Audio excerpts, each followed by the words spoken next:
Friday, November 12th. It's 12 in the morning. I totally missed my day yesterday, Veterans Day.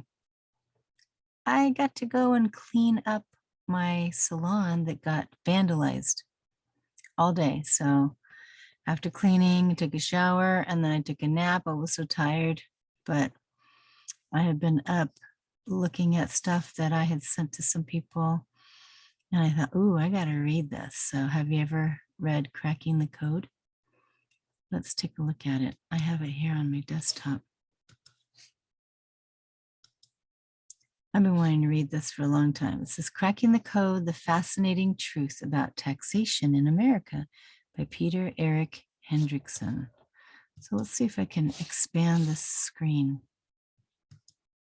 Yeah, there we go. So what you will learn in Cracking the Code, that the vast majority of the Internal Revenue Code, IRC, is not the law itself, but is only evidence, a representation of the actual statutes in force. And like in the game of post office, the real language has been a bit garbled in transmission.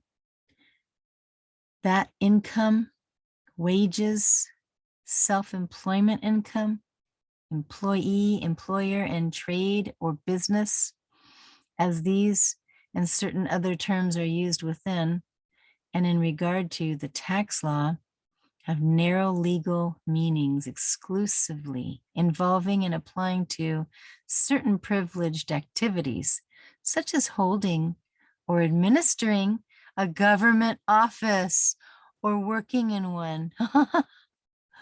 That, although the tax statutes make perfectly clear that, for instance, language describing the obligations of employees and the taxes to which employees are subject only apply to a small minority of American workers, the distinction is artfully concealed in the IRC representation of the law and is never forthrightly acknowledged in any IRS publication, although it is obliquely acknowledged whenever necessary for the avoidance of legal jeopardy.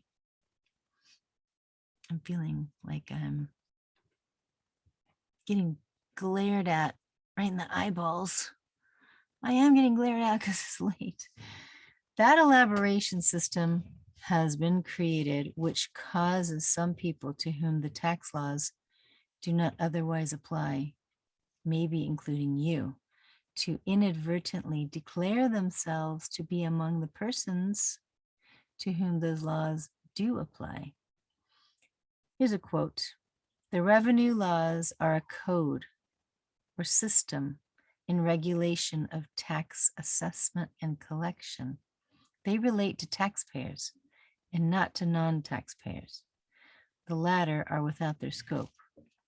United States Court of Claims, Economy, Plumbing, and Heating versus United States, 470 F.2D 585 at 589, 1972.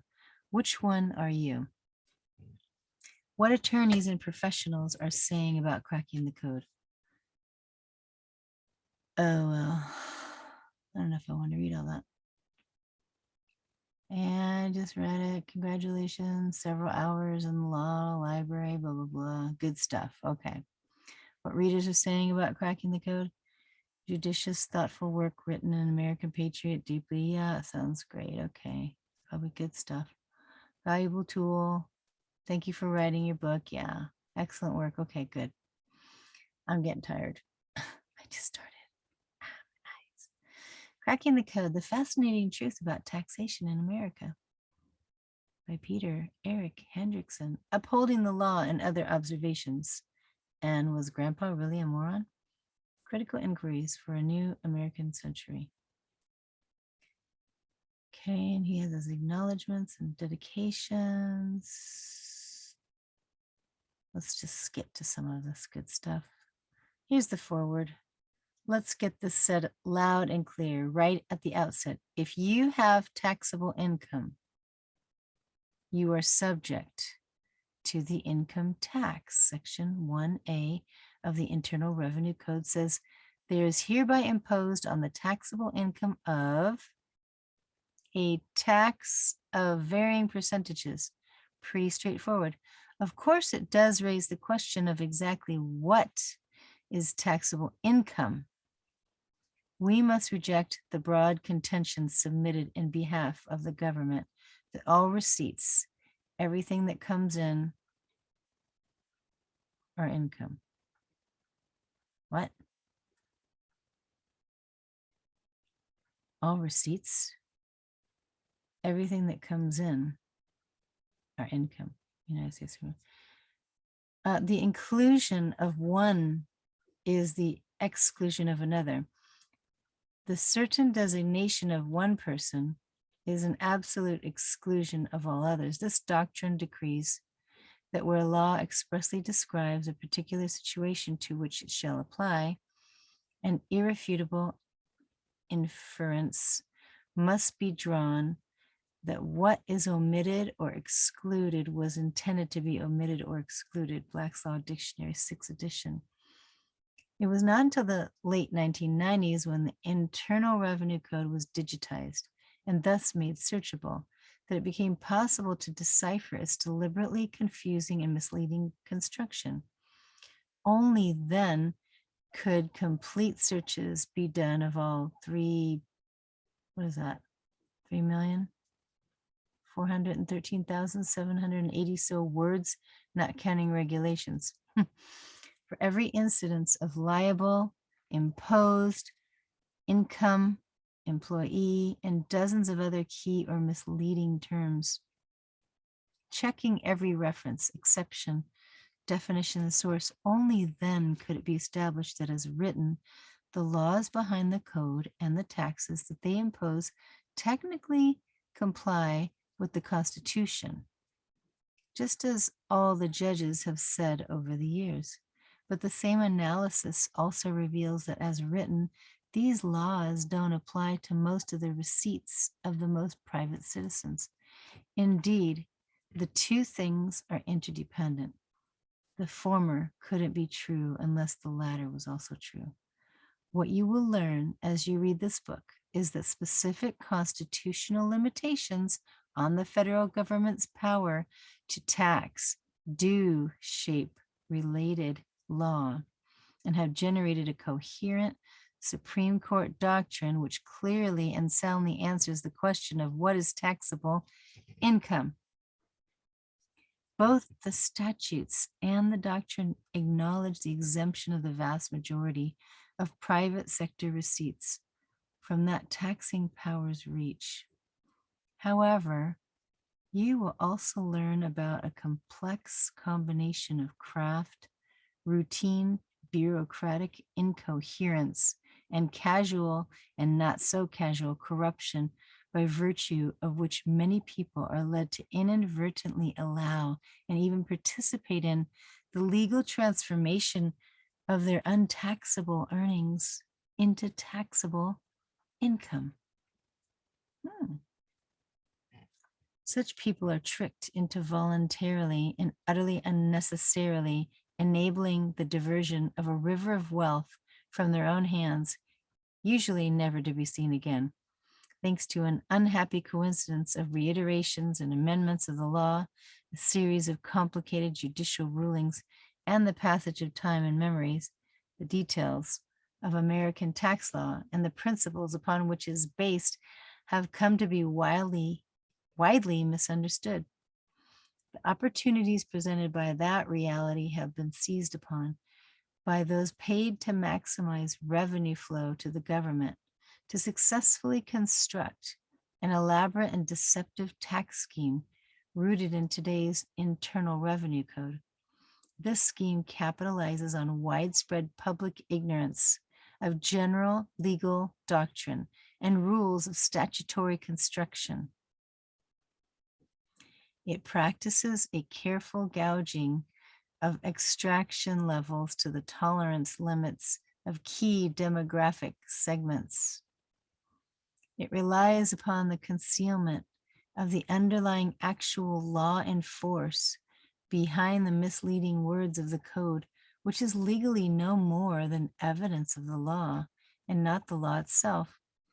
Fundamental to the scheme is designing that code to be so dauntingly and profoundly confusing as to force the vast majority of those against whom it's directed to abandon even a pretense of personal comprehension. These targets are thus compelled to surrender their decision-making to the code's administrative bureaucracy or a professional class of fixers and go-betweens, the members of either of which are dependent on the scheme for their own earnings.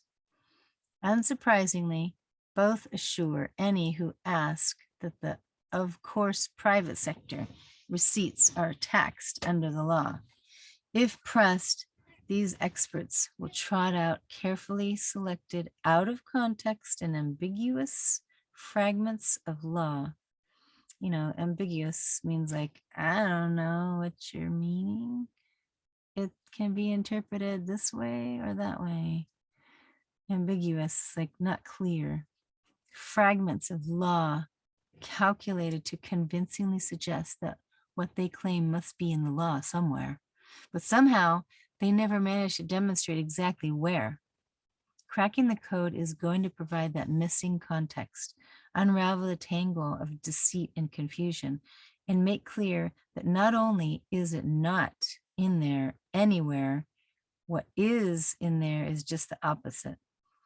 Plainly stated, the income tax scheme is an utterly corrupt and corrosive fraud, feeding an ever more insatiable appetite of a swollen cadre of politically astute private interests and their camp followers by way of a deliberate campaign of disinformation, intimidation, and cunning.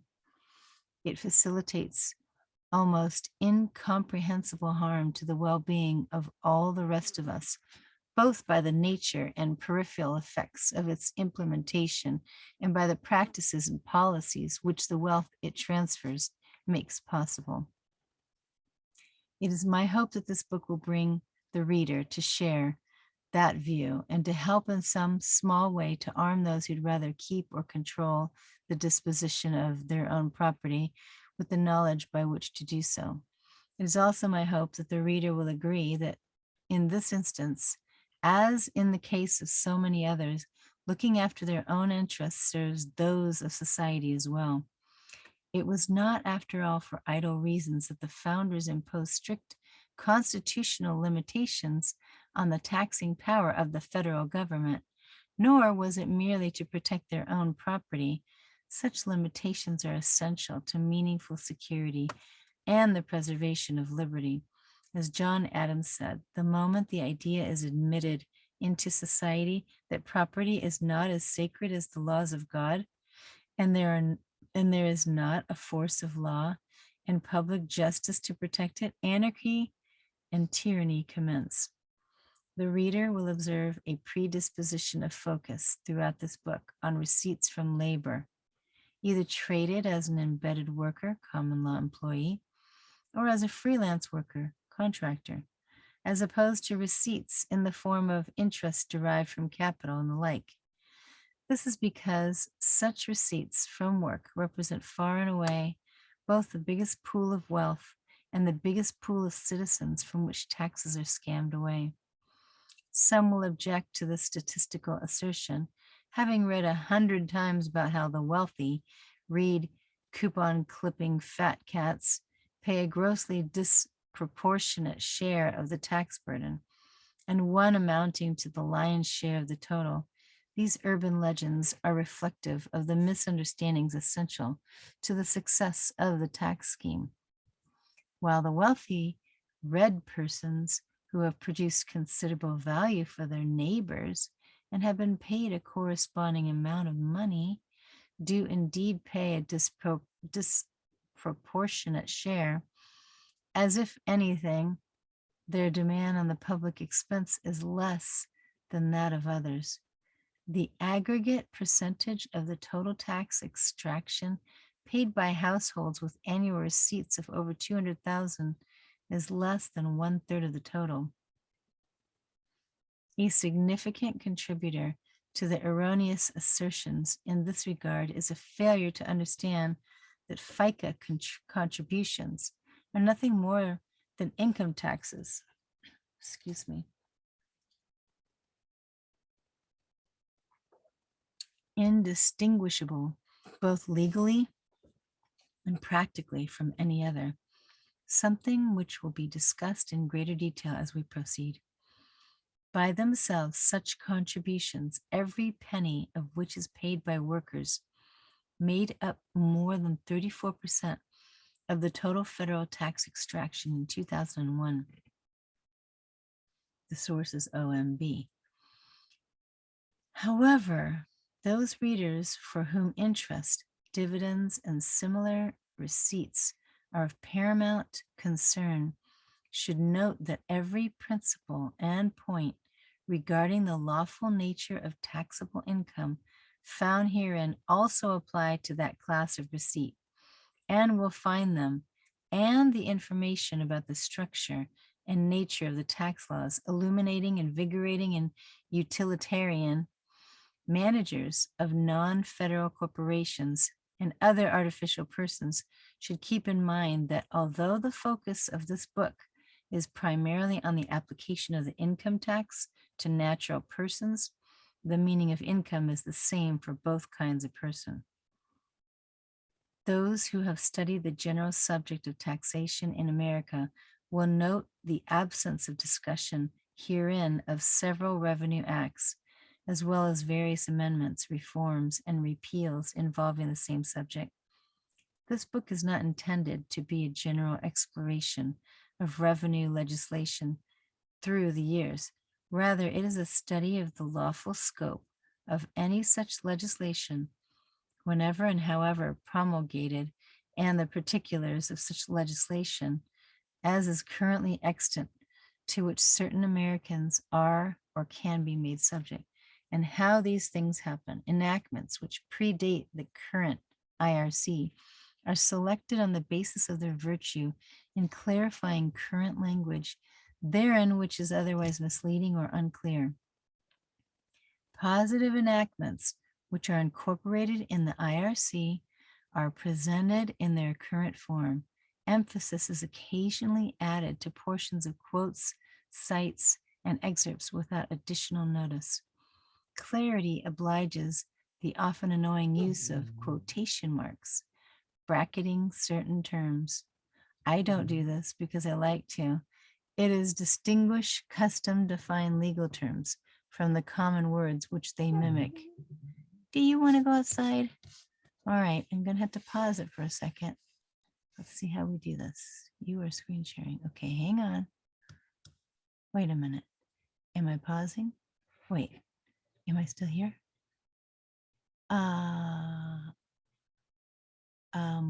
Resume share. Wait a minute. I think I need to let my dog go out. I have to pause for just a second. Okay, I had to let Karma out for a little bit. Let's see, where were we?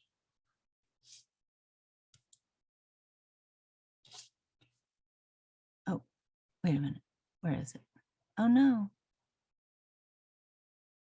this is not the one. Wait a minute, I gotta find it.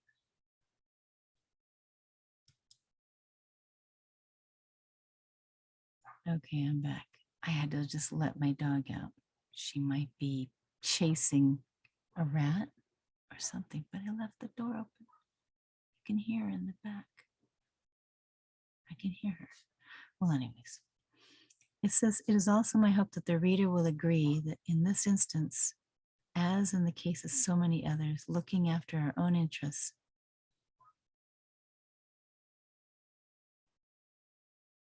I need to go get her. Okay, stop. Hang on a second. I had to go get my doggie.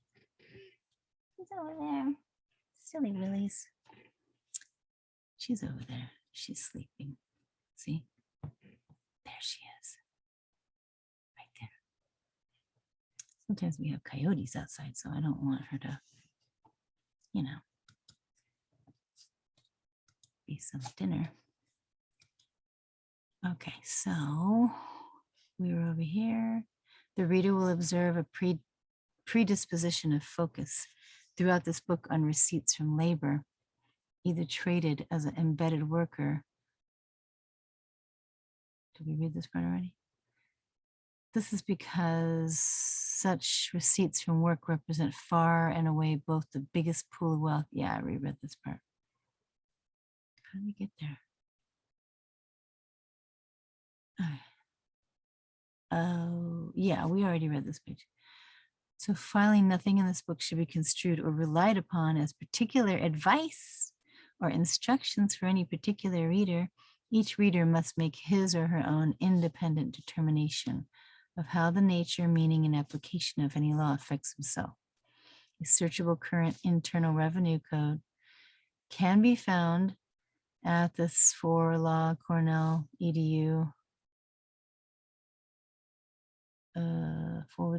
/US code /26. Basically, it's code 26, title 26. The text of most supreme and lower court rulers can be found at findlaw.com. Additional material on the subject of taxes and other matters of law and public policy can be found on my website, not mine, but this guy's, losthorizons.com. Here's the introduction. Until some point within the last year, my faith in the integrity, indeed the lawfulness of the U.S. Supreme Court was in a sad state of disrepair and had been for many years. In light of the obvious unconstitutionality of the income tax as enforced against private citizens within 50 states, the failure of the court to declare it so seemed an incontrovertible indictment. At the very least, respect for the rule of law demanded that the apparently incomprehensible statute be ruled void for vagueness. But for all the many years that this tax has been with us, it has been permitted to remain largely unscathed. Last year, my faith was restored. Well, that's actually far too strong a statement. The court still has much to answer for regarding the income tax and a good deal else. But as far as the constitutionality of that tax as written is concerned, all is well, for the IRC passes constitutional muster. How it happened, since 1992, when ordered by a rogue and ignorant judge to comply with all internal revenue laws, by which was not meant comply with the law, but rather comply with the IRS, and the circumstances behind which are beyond the scope or purpose of this book, suffice it to say that they involved a tax protest. I have filed 1040s annually in practice, which had not previously been my habit. However, though coerced into producing the form in the typical fashion, I would not allow myself to be compelled to attest to what I knew to be untrue, and so always added to the perjury statement above the signature lines the words, oh, this is something to do, huh? Except insofar as the term income is misused herein. I like that. So if you do the 1040, you can put this, add this to the perjury statement, except insofar as the term income is misused herein. This was a reference to the general and explicit presumptive characterization of all wages, salaries, and similar compensations as income on the forms and within the instructions. In 1992, I provided a page-length attachment to make this statement, then used the easy version thereafter. I knew perfectly well that such things, insofar as they have to do with me, cannot be taxable income, at least not unless I, by endorsing such a characterization or letting it stand unchallenged, made them so. For 9 years, even after becoming free of this judge's dictates, this was the course of things. I, and eventually my wife Doreen, would fill in the forms, add the disclaimer, and send them in. And the IRS would keep a whole lot of money, which had been withheld from my earnings during the previous year while paying no attention to my small but legally significant protest. After all, I had just a taste, actually a pretty big helping, of the disdain which a federal district court judge and numerous attorneys on both the prosecutorial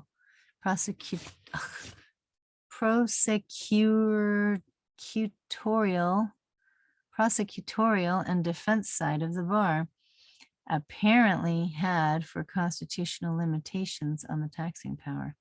And arguments based upon those limitations were all I was equipped to make. I was familiar with the work of others such as Lynn Johnson and Erwin Schiff, who had made some limited study of the tax code itself. But even their argument still ended with, it doesn't matter what the code says, you can't constitutionally tax me. Conclusion, basically the same approach that I had taken with mine, which had no currency in the courts. Indeed, until the Cheeks case was ruled on by the Supreme Court in 1991, trial court judges routinely suppressed arguments based upon the constitutionality of the tax. My eyes are starting to get a little, wow, you see, scary. Bright, the light is bright. Okay, without such arguments, fighting it out in court seemed doomed, or at least an impossibly long shot. All of us faced the conundrum that the portions of the code that we had seen were ambiguous at best, and at worst seemed written in defiance of the Constitution. Furthermore, who knew what else was to be found within that maze of lawless nonsense that maybe was less ambiguous and against our position? So I bided my time, added my disclaimer, wrote my monographs, and continued to study the issue more or less patiently. I intended to resume my more active disagreement with the government on this issue soon enough, but my 2 children had been born since the start of my last close encounter with a federal court, and I was willing to wait until I was really ready before going back onto the battlefield. But the bad guys wouldn't wait. In autumn of 2001, for some reason, probably born in mindless, banal, bureaucratic perversity, though perhaps in recognition of my little disclaimer's nascent legal threat, the agency suddenly informed my wife and me that because of the disclaimer, that little disclaimer, it refused to accept our return for 2000, the year 2000. The IRS argued, in essence, that without the endorsement of its characterization of our receipts by an unqualified perjury statement, our return could not be considered as legally filed. Not that it was illegally filed, mind you. It was treated as not filed at all. They sent us a perjury statement on an otherwise blank piece of paper and indicated that if we would sign it as is and send it back, they would incorporate it into our return and all would be well. If not, we would be considered in default. Our deductions and exemptions would not be honored, and interest and penalties would apply and grow. We had no intention of backing down on this point, and so I began an analysis of the Internal Revenue Code and other relevant materials, far more intense and infinitely more productive than any in which I had ever engaged, thanks to the marvelous capabilities now afforded to such research by the technology of the information age. This time I could leapfrog about checking every obscure section reference, search the entire multi-million word document in seconds for every instance of keywords and phrases, and draw upon the huge volume of data on the subject posted on the internet by others similarly engaged. This time, I could actually have the grotesque sprawl of incoherence on my screen in my own home. This time, I actually read the damn thing. The end result of this research was the epiphany regarding the constitutionality of the code and the behavior of the Supreme Court, to which I referred earlier. You will all be happy to learn that the court has been right about the lawfulness of the code, and so have I. Doreen and I have been able to file our last couple of returns with no clarification needed. When you're through this book, you'll understand how cracking the code is not going to be an easy read. For one thing, there's necessarily a great deal of legal language in the form of statutes and judicial rulings.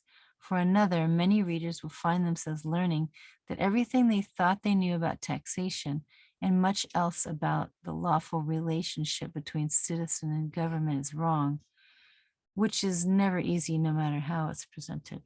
However, I trust that the desire to know the truth, not to mention the 30 to 40% of every year's earnings, which might be at stake for many readers, will provide sufficient motivation to press on when the going gets difficult. And I assure everyone that even if some portion of this complex material just doesn't seem to make sense initially, by the end of the book, you will understand. The process of overcoming a vast body of multidimensional misinformation makes a purely linear exposition of the truth fruitless, if not impossible, and cracking the code is organized accordingly.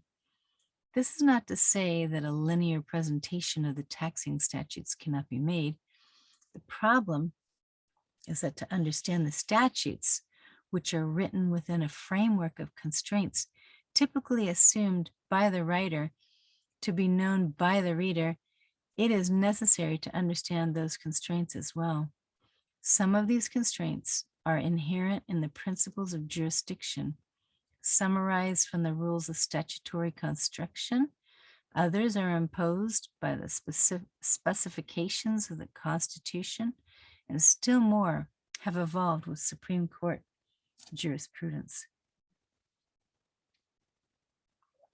As understanding, or even just a sense, of each of these diverse but related elements becomes incorporated into the reader's overall frame of reference, others which seem mysterious will become clear.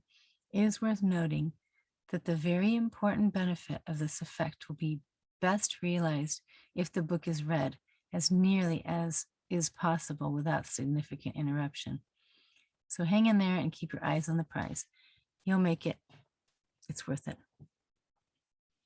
Okay, I have to stop because my voice is getting dry. But we will get to the second part of this hopefully soon. Good night.